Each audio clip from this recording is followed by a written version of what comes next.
Hello everyone, అందరికీ welcome to our YouTube channel learn with Thiru sir. ఈ వీడియోలో మనం మెడివల్ హిస్టరీ ఎంసీక్యూస్ పార్ట్ 5 చూద్దాము.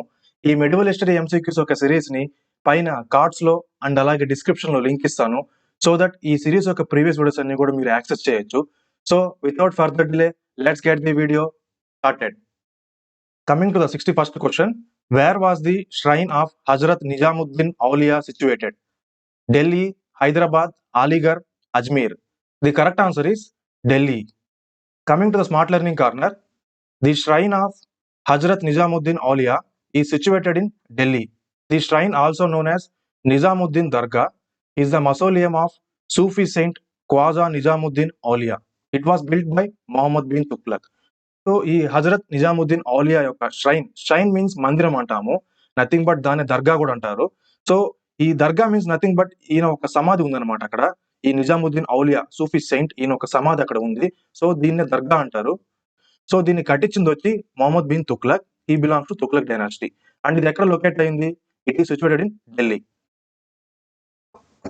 అలాగే అజ్మీర్ దర్గా గురించి కూడా చూద్దాము. ఇది కూడా చాలా famous dargah. The Ajmer Sharif dargah is situated in Rajasthan. It was built in the 13th century. It is the dargah of the Sufi saint Hazrat Khwaja Moinuddin Chishti. The dargah was built by the Mughal Emperor Humayun. So ఈ అజ్మీర్ షరీఫ్ దర్గా అనేది రాజస్థాన్ లో ఉంది. దీన్ని కట్టించింది ఎవరంటే Mughal emperor Humayun. And ఇది 13th సెంచరీలో కట్టించారు. ఇది ఎవరి దర్గా అంటే it was the dargah of Moinuddin Chishti. Khawaja Moinuddin Chishti is the founder of Chishti order in India. Coming to the next question, which of the following statements is correct about Baba Farid? Faridkot city named after him. He was born at Kotiwal, Punjab. He is first major poet in Punjabi. All the above. The correct option is fourth option, all the above. Coming to the smart learning corner, Baba Farid or Khwaja Fariduddin Ganjshakar was a 13th century Punjabi Muslim preacher, poet and mystic. He was a disciple of famous Chishti saint Khwaja Qutbuddin Bakhtiyar Kaki. So ఈ బాబా ఫరీద్, ఈయనే ఖవాజా ఫరీదుద్దీన్ గంజ్శకర్ అంటారు. ఈయన 13th century ఒక పంజాబ్ సంబంధించిన అంటే ఒక ముస్లిం preacher, poet and mystic means ఆధ్యాత్మికవేత్త. ఈయన ఎవరి డిసిపుల్ అంటే ఈ was the disciple of Qutbuddin Bakhtiyar కాకి, రైట్. ఈ ఫరీద్కోట్ సిటీ అనేది ఈయన పేరు మీద వచ్చిన సిటీ అన్నమాట. అండ్ ఈయన పుట్టింది వచ్చి పంజాబ్ లోని కొత్తేవాళ్ళలో పుట్టారు. అండ్ ఈయన first major poet in Punjabi, right. Moving on to the next question, what is the meaning of fana in Sufism? Penance and rituals, inflaming fire of love to God, meditation for God, communication with God. The correct answer is inflaming fire of love to God. So ఇక్కడ పెనాస్ అంటే తపస్సు అని అర్థము, rituals means ఆచారాలు అంటాము, and meditation అంటే మనకు తెలుసు ధ్యానం అంటాము, రైట్. సో ఇందులో కరెక్ట్ ఆప్షన్ వచ్చి second option, fauna means ఇన్ఫ్లేమింగ్ fire of love to God. భగవంతుడి మీద అత్యంత అధికమైన ప్రేమ కలిగి ఉండడాన్నే సూఫిజంలో ఫనా అంటారు. Coming to the next question, what is meant by peer in Sufi tradition? Sufi tradition లో పీర్ అని ఎవరిని పిలుస్తారు? The options are teacher, one who opposes Sufism, ruler, greatest of all. The correct answer is teacher. Coming to the smart learning corner, in the Sufi tradition a pir is a spiritual guide or mentor who is a source of spiritual guidance. So Sufism సంబంధించినటువంటి teachers, spiritual teachers ని పీర్స్ అంటారు, right. Coming to the next question, Abul Fazal was the son of which Sufi saint? Nasiruddin Chirag, Sheikh Mubarak, Baba Farid, Hazrat Khwaja. The correct answer is Sheikh Mubarak. Coming to the smart learning corner, Abul Fazal was the son of Sheikh Mubarak, a Sufi saint and scholar from Persia. Abul Fazal was the Grand Vizier of Mughal Emperor Akbar. He was the younger brother of Faizi, a prominent poet in the court of Akbar. These two are in Navaratnas of Akbar's court. So Abul Fazl was the son of Sheikh Mubarak. ఈ షేక్ ముబారక్ వచ్చి ఈయన ఒక సూఫీ saint and ఈ belongs to Persia. ఈ Abul Fazal Mughal emperor Akbar period లో ఒక chief minister గా ఉండేవారు. విజియర్ మీన్స్ ఒక chief minister, one of the main minister అనమాట. ఈయన ఎవరి తమ్ముడు అంటే ఫైజీ వాళ్ళ తమ్ముడు. ఫైజీ అంటే ఎవరంటే ఫైజీ ఈజ్ ఏ ప్రామినెంట్ పోయెట్. ఈయన ఒక కోర్ట్ పోయెట్ అనమాట అక్బర్ కోర్ట్ లో. అండ్ వీళ్ళిద్దరు అక్బర్ యొక్క నవరత్నాస్ లో ఇద్దరు అనమాట. సో ఈ నవరత్నాస్ 9 పీపుల్ అనేవాళ్ళు, వీళ్ళు డిఫరెంట్ ఫీల్డ్స్ లుక్ ఆఫ్టర్ చేసేవాళ్ళు అనమాట అక్బర్ టైం పీరియడ్ లో. Abul Fazal wrote Akbarnama, the official history of Akbar's reign in 3 volumes.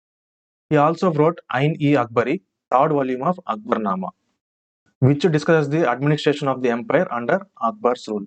So ఈ అబుల్ ఫజల్ ఏంటంటే ఈయన అక్బర్నామా రాశారు. Akbarnama is nothing but it is a book about Akbar అనమాట. సో ఈ బుక్ అనేది యాక్చువల్లీ 3 బుక్స్ గా రాశారనమాట. అందులో థర్డ్ బుక్ ఏమంటారంటే ఐన్-ఇ-అక్బరి అంటారు. ఈ ఐన్-ఇ-అక్బరిలో అక్బర్ యొక్క అడ్మినిస్ట్రేషన్ సంబంధించి, ఆయన రూలింగ్ సిస్టమ్ సంబంధించి ఇందులో మెన్షన్ చేస్తున్నారు అనమాట. This was written by Abul Fazal. Moving on to the next question. Which battle established British supremacy over French? Battle of బెడారా, battle of Buxar, battle of వండివాష్, first కార్నటిక్ war. The correct answer is Battle of Vandivash. Coming to the smart learning corner, the Battle of Vandivash was fought between the British and the French in India on January 22, 1760. The British army was led by Sir Eyre Coote. The French army was commanded by Comte de Lally. The British forces badly defeated the French forces, and the French lost all their possessions in India. After the war, the Treaty of Paris was signed. So ఈ battle of వండివాష్ అనేది Britishers కి and French మధ్య జరిగిన war అనమాట. ఇది ఎప్పుడు జరిగిందంటే 1760 లో జరిగింది. ఇందులో బ్రిటిష్ ఆర్మీ కమాండర్ వచ్చి sir ఐరీ kootu and French army commander వచ్చి కామ్టీ డి లాలీ, రైట్. వీళ్ళిద్దరి మధ్య జరిగిన ఈ వార్ లో బ్రిటిష్ ఫోర్సెస్ గెలిచాయి అండ్ ఫ్రెంచ్ ఏంటంటే ఓడిపోయారు కాబట్టి వాళ్ళు ఆక్యుపై చేసినటువంటి ప్లేసెస్ అన్నిటిని కూడా బ్రిటిషర్స్ కి హ్యాండ్ ఓవర్ చేశారనమాట. సో ఇది ట్రీటీ ఆఫ్ ప్యారిస్ గా చెప్తారనమాట, right. The Battle of Bedara was fought in 1759 between the English and Dutch armies in Bengal, India. The English forces defeated the Dutch forces. The battle is also known as the Battle of Chinsura, the Battle of Bidera, or the Battle of Hooghly. So ఈ battle కూడా చాలా చాలా important. ఇది English కి and అలాగే Dutch armies. Dutch means nothing but people of Netherlands Dutch అంటారు, and Danish means people of Denmark ని Danish అంటారు. సో ఈ 2 వర్డ్స్ సిమిలర్ గా ఉంటాయి, వీటి మధ్య కన్ఫ్యూజ్ కాకండి. Dutch means Netherlands people, Danish means Denmark people, right. So ఈ బ్యాటిల్ ఆఫ్ బెడారా అనేది 1759 లో జరిగింది between Britishers and Dutch people, right. ఇది బెంగాల్లో జరిగింది అండ్ ఇందులో ఏంటంటే బ్రిటిషర్స్ గెలిచారు, డచ్ పీపుల్ ఓడిపోయారు. అండ్ ఈ బ్యాటిల్ ని బ్యాటిల్ ఆఫ్ చిన్సురా అంటారు, battle of బిడరా are battle of Hooghly అని కూడా అంటారు, రైట్. సో నెక్స్ట్ బ్యాటిల్ చూద్దాము. The battle of Buxar was a decisive victory for British East India Company against the combined forces of Mughal empire, Bengal and Awadh. The battle was fought on October 22-23, 1764 near the town of Buxar in Bihar. The East India Company army was led by Hector Munro, a British army major. The combined forces were led by the Nawab of Awadh, Sujat-ud-Dawla, the Nawab of Bengal, Mir Qasim, the Mughal Emperor Shah Alam II. So ఈ battle of Buxar చాలా చాలా important. So ఈ battle of Buxar అనే యుద్ధం అనేది British East India కంపెనీకి అలాగే ఇండియాని పాలిస్తున్నటువంటి Mughal empire, Bengal ruler and Awadh ruler, so వీళ్ళు ముగ్గురు కలిసి బ్రిటిషర్స్ కి అగైనెస్ట్ గా చేసిన వారే బ్యాటిల్ ఆఫ్ బక్సర్. ఇది ఎప్పుడు జరిగిందంటే 1764 లో జరిగింది. సో ఇందులో British East India Company led చేసింది ఎవరంటే Hector Munro. Is a major అనమాట బ్రిటిష్ ఆర్మీకి, రైట్. అండ్ వీళ్ళకి ఈ ఆపోజిట్ గా Nawab of Awadh, Nawab of Bengal and Mughal emperor, so వీళ్ళు ముగ్గురు కలిసి ఫైట్ చేశారనమాట. సో మనకు మెడివల్ హిస్టరీలో నెంబర్ ఆఫ్ బ్యాటిల్స్ జరిగాయి. సో ఈ బ్యాటిల్స్ అన్ని కూడా చాలా చాలా ఇంపార్టెంట్ ఎగ్జామ్ పాయింట్ ఆఫ్ వ్యూలో.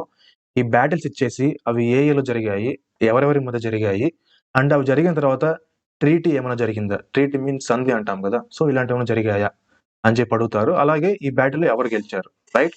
సో ఈ 4 పాయింట్స్ మీద క్వశ్చన్స్ అనేవి ఫ్రేమ్ అవుతూ ఉంటాయి. ఇక్కడ మనం చెప్పుకున్నటువంటి ఈ బ్యాటిల్స్ అన్ని కూడా చాలా చాలా important in the view of examination, right. Next question. Identify the European power from whom Shivaji obtained cannons and ammunition. British, French, Portuguese, Dutch. The correct answer is Portuguese. Coming to the smart learning corner, Shivaji obtained cannons and ammunition from the Portuguese, one of the prominent European powers with a significant presence in India. This association allowed Shivaji to strengthen his army and establish the Maratha Empire as a formidable force in Western India. So, శివాజీకి cannons and ammunition. Cannons means nothing but ఫిరంగులు అంటాం కదా. ఫిరంగులు ఏంటంటే పెద్ద పెద్ద వాటిని మందుగుండు balls చేస్తుంటారు అనమాట. ఆ balls అందులో పెట్టి వాటిని ఫైర్ చేస్తారనమాట.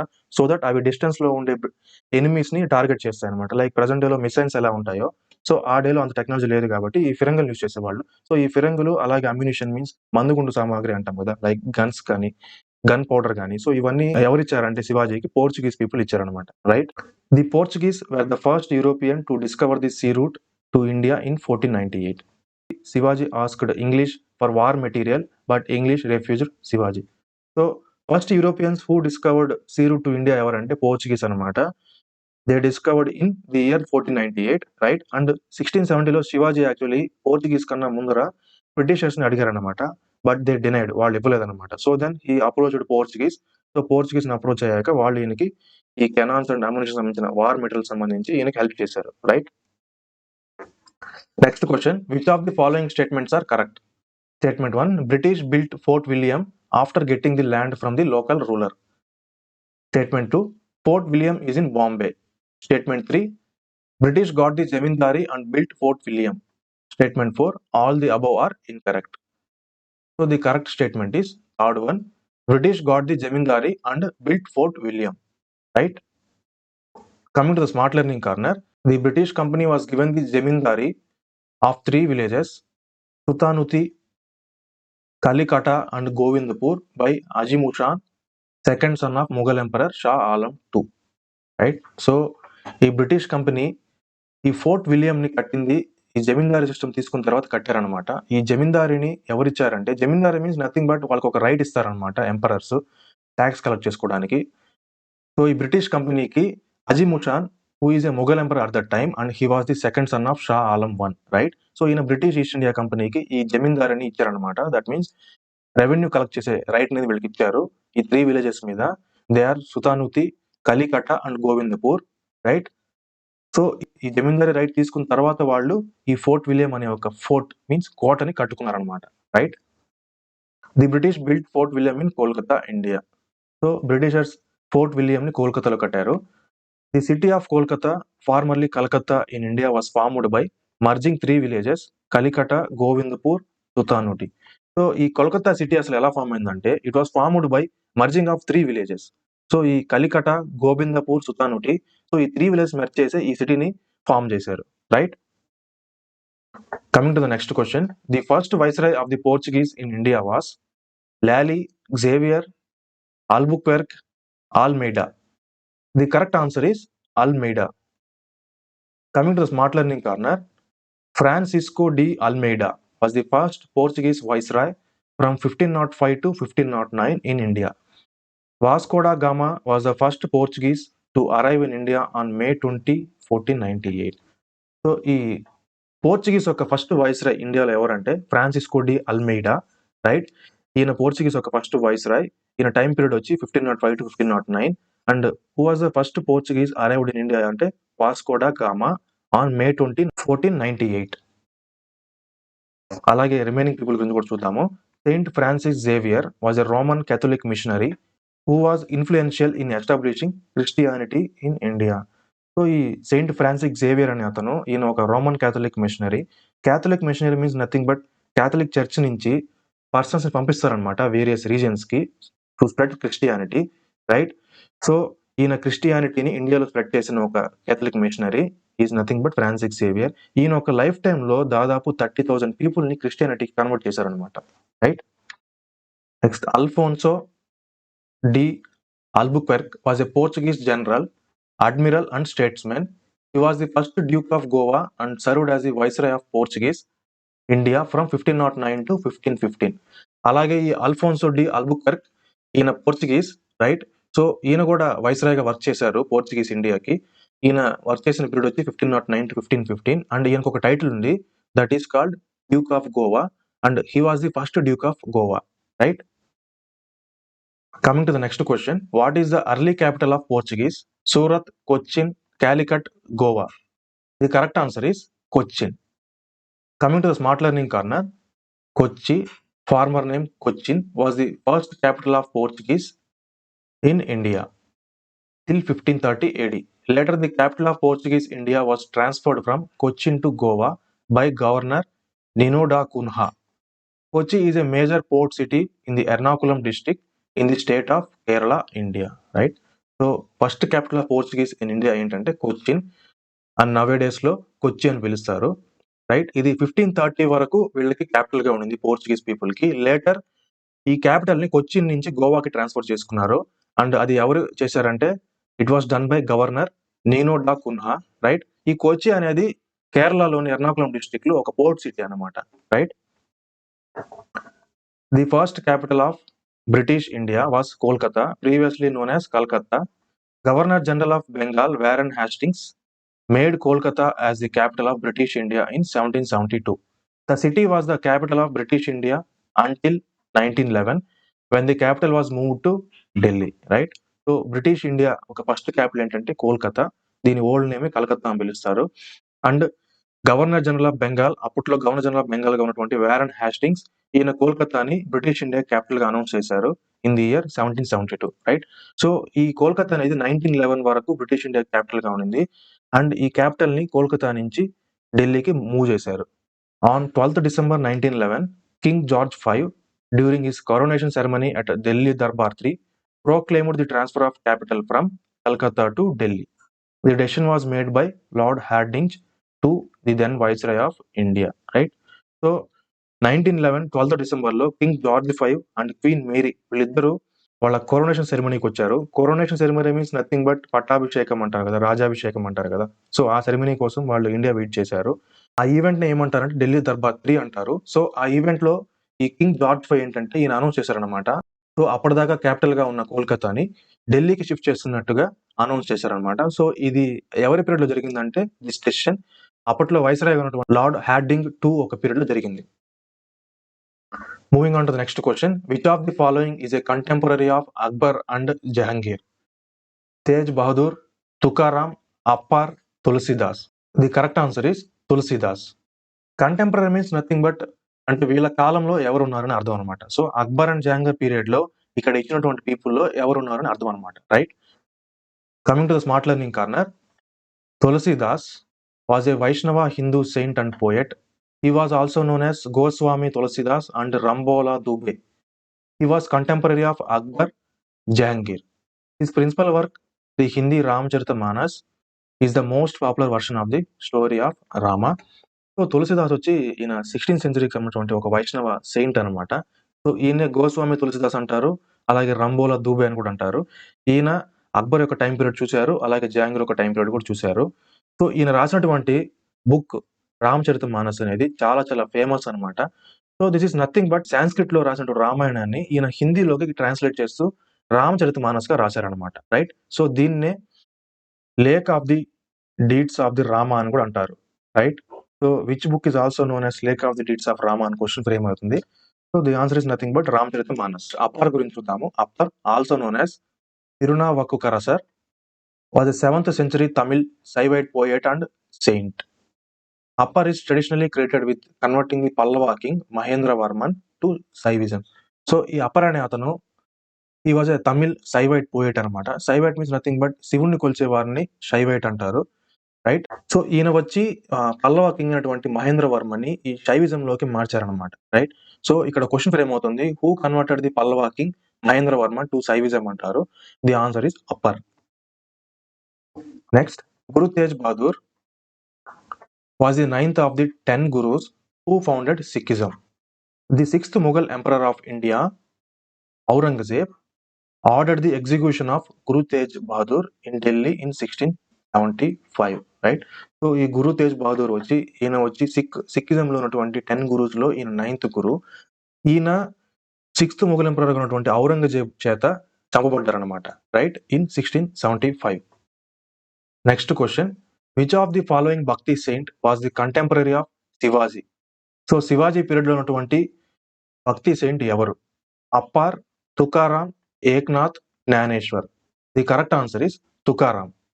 Coming to the smart learning corner, Tukaram was a 17th century Marathi poet and Hindu saint in Maharashtra, India, right?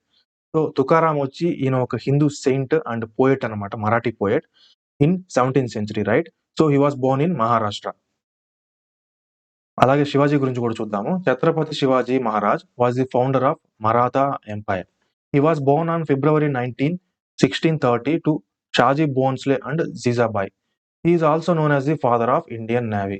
So మనందరికీ తెలుసు ఛత్రపతి శివాజీ అంటాము, ఛత్రపతి శివాజీ మహారాజ్ అంటాము. He was the founder of Maratha empire, right. ఈయన February 19, 1630లో జన్మించారు. ఈయన ఫాదర్ నేమ్ వచ్చి Shahaji Bhonsle and mother name వచ్చి జీజాబాయ్. ఈయన్ని ఫాదర్ ఆఫ్ ఇండియన్ నేవీ అని కూడా అంటారు. వై? బికాస్ ఈయన పీరియడ్ లోనే naval bases means naval forces ని ఎస్టాబ్లిష్ చేసుకున్నారు, రైట్, ఫర్ వార్ పర్పసెస్ అనమాట. అలాగే Shivaji Maharaj teacher was Dadaji Kondadev. He made Shivaji an expert soldier and an efficient administration. ఈ క్వశ్చన్ కూడా చాలా చాలా important. Who was the teacher of Shivaji అని అడుగుతారు. The answer is Dadaji Kondadev, right. So ఈయన శివాజీని చిన్నప్పటి నుంచి ఒక సోల్జర్ కావాల్సినటువంటి, ఒక రూలర్ కావాల్సినటువంటి అన్ని విద్యలు నేర్పించారనమాట, right. Shivaji's coronation as the Chhatrapati of Maratha Kingdom took place on June 6, 1674 at Raigad Fort. He died in 1680.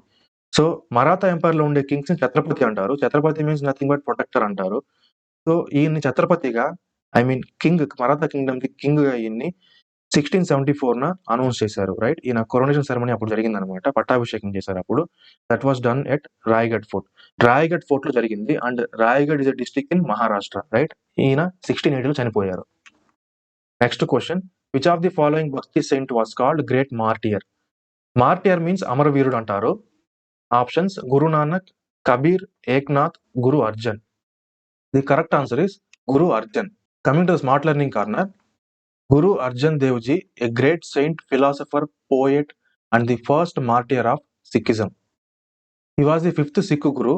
The Mughal Emperor Jahangir ordered the execution of Guru Arjan Dev on June 16, 1606. Guru Arjan Dev was the first martyr of the Sikh faith, right? So ఈ గురు అర్జన్ దేవ్ అనే అతను, he was the fifth Sikh guru. సిక్కిజంలో 10 గురువుస్ ఉంటారు, అందులో ఈయన fifth guru, right. ఈయన్ని చంపించింది ఎవరంటే Mughal emperor Jahangir, right. On 1606 లో ఈయన చనిపోయారు. He was the first martyr of the Sikhism, right. ఈయన సిక్కిజంలో మొట్టమొదటి అమరవీరుడు అనమాట. అలాగే సిక్కిజం గురించి ఇంకొంచెం ఇన్ఫర్మేషన్ కూడా చూద్దాము. The holy book of Sikhism is Guru Granth Sahib, also known as Adi Granth. The Guru Granth Sahib contains the teachings and writings of the 10 Sikh gurus. So holy book of Sikhism ఏమంటారంటే గురు గ్రంథ్ సాహిబ్ అంటారు. దీన్ని ఆది గ్రంథ్ అని కూడా పిలుస్తారు. ఈ గురు గ్రంథ్ సాహిబ్ ఆర్ ఆది గ్రంథ్లో ఏంటంటే సిక్కిజం కి సంబంధించిన 10 గురువుస్ ఉంటారు కదా, సో వాళ్ళు చెప్పినటువంటి టీచింగ్స్, వాళ్ళ రైటింగ్స్ అన్ని ఇందులో మెన్షన్ చేసి ఉంటారు అనమాట, రైట్. అలాగే ఇక్కడ రిమైనింగ్ రిలీజియన్స్ గురించి కూడా మనం చూద్దాము. హోలీ బుక్ ఆఫ్ ఇస్లాం వచ్చి Quran, and Holi book of Hindus వచ్చి Bhagavad Gita, right. And Holi book of Sikhism వచ్చి ఆది Granth are Guru Granth Sahib. Next, Guru Nanak was the founder and first Guru of the religion Sikhism. He was also known as Baba Nanak. So ఈ Sikhism religion ని found చేసిన వ్యక్తి ఎవరంటే Guru Nanak, right. And ఈయన he was the first గురు అనమాట. ఈయన్నే బాబా నానక్ అని కూడా పిలుస్తారు. Kabir Das or Kabir was a 15th century Indian mystic poet and saint. Kabir was born in the city of Varanasi, Uttar Pradesh. He was a disciple of Ramananda. So ఈ Kabir Das are nothing but Kabir అంటారు. ఈయన 15th century సంబంధించినటువంటి ఒక Indian poet అనమాట, అలాగే Saint కూడా. And ఈయన జన్మించింది వచ్చి ఉత్తరప్రదేశ్లోని వారణాసిలో జన్మించారు. ఈ was a disciple of Ramananda. ఈ డిసిపుల్ మీద కూడా క్వశ్చన్స్ ఫ్రేమ్ అవుతూ ఉంటాయి, like who was the disciple of Ramananda, who was the disciple of Vallabhacharya అని ఇస్తారనమాట.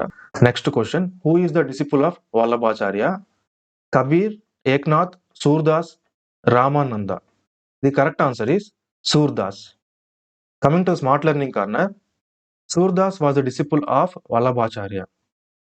Surdas is a 15th century Hindu saint, poet and musician who is known for his devotional songs dedicated to Lord Krishna. Sur Sagar was written by Surdas in Braj language, which is said to have contained 1 lakh songs. Surdas was disciple of Vallabhacharya. ఈయన 15th centuryకి సంబంధించినటువంటి Hindu Saint అనమాట. So ఈయన lord Srikrishna మీద చాలా songs అనేవి రాశారనమాట. And ఈయన రాసిన ఒక బుక్ ఉంది, that is called Sur Sagar. ఇది చాలా చాలా famous and it is written in Braj language. So ఈ బుక్ లో దాదాపు 1 lakh సాంగ్స్ ఈయన కంపోజ్ చేస్తున్నారు, రైట్. అలాగే వల్లభాచార్య గురించి కూడా చూద్దాము. Vallabhacharya Mahaprabhu was a Hindu Indian saint and philosopher. He was born in Champaran, Chhattisgarh state. He propounded the philosophy of Shuddha Advaita, right? So ఈ వల్లభాచార్య కూడా ఈయన కూడా 15th సెంచరీ ఉన్నటువంటి ఒక ఇండియన్ సెయింట్ అనమాట. ఈయన ఛత్తీస్గఢ్లో జన్మించారు. ఈయన ఒక ఫిలాసఫీని ఫౌండ్ చేశారు, that is called Shuddha Advaita, right. Ramananda, also called as Swami Ramanand and Ramanandacharya, was a Vaishnava saint and poet who lived in the Gangetic basin of northern India in the 14th century. He was the founder of Ramanandi Sampradaya. He wrote famous 2 books, namely Gnan Leela and Yog Chintamani. So, ఈ రామానంద వచ్చి ఈయన కూడా ఒక Indian saint and he belongs to Vaishnavism, right. He was the founder of Ramanandi Sampradaya. Ramanandi సంప్రదాయ means, so ఈయన teachings ని, ఈయన principles ని ఫాలో అయ్యే వాళ్ళు ఒక గ్రూప్ గా form అయ్యారనమాట. So that is called రామానంది సంప్రదాయ. 2 ఫేమస్ బుక్స్ రాశారు. 1 వచ్చి జ్ఞాన్ లీల అండ్ ది సెకండ్ వచ్చి Yog Chintamani, right. Coming to the last question of this video. Who said God knows man's virtues and ఇంక్వైర్స్ not his caste, in the next old there is no caste? Buddha, Dadu, Kabir, Guru Nanak. The correct answer is Guru Nanak. Coming to smart learning corner. Guru Nanak said, God knows man's virtues and inquires not his caste. In the next world, there is no caste. Right? So, ఈ statement చెప్పింది ఎవరంటే Guru Nanak, and Guru Nanak is the founder of Sikhism religion. Sahodaran Ayyappan coined the slogan, no religion, no caste, no God for mankind. So, ఈ statement ఇచ్చింది ఎవరంటే Sahodaran Ayyappan, right. He organized the self-respect movement in South India. He is also known as the father of Dravidian movement. So south India మూవ్మెంట్లో ఒక famous movement ఏంటంటే self respect movement. ఇది organize చేసింది ఎవరంటే సహోదరన్ అయ్యప్పన్. ఈయన్నే ఫాదర్ ఆఫ్ ద్రవిడియన్ మూవ్మెంట్ అని కూడా అంటారు.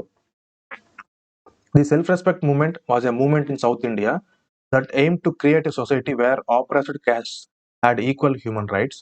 The self respect movement was started by E V Ramaswamy, popularly known as Periyar.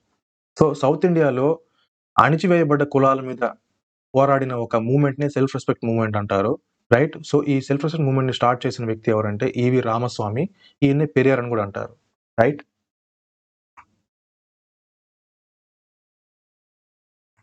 So this is the end of this part. So ఈ వీడియోకి పెట్టిన ఎఫర్ట్స్, అలాగే ఈ వీడియో కానీ మీకు నచ్చినట్లయితే ఈ వీడియోని తప్పకుండా లైక్ చేసి మీ ఫ్రెండ్స్ కి షేర్ చేయండి. అండ్ ఇలాగే మరింత కంటెంట్ కోసం మన లర్న్ విత్ థిరు సార్ యూట్యూబ్ ఛానల్ని సబ్స్క్రైబ్ చేయండి. పక్కనే ఉన్న బెల్ ఐకాన్ ట్యాప్ చేసి ఆల్ మీరు సెట్ చేసుకోండి, సో దట్ మన ఛానల్ నుంచి వచ్చే ప్రతి వీడియో మీకు నోటిఫికేషన్ రూపంలో మిస్ కాకుండా వస్తుంది. And thank you, have a good day. So we will meet in the next video. Until then take care, bye bye, Jai Hind.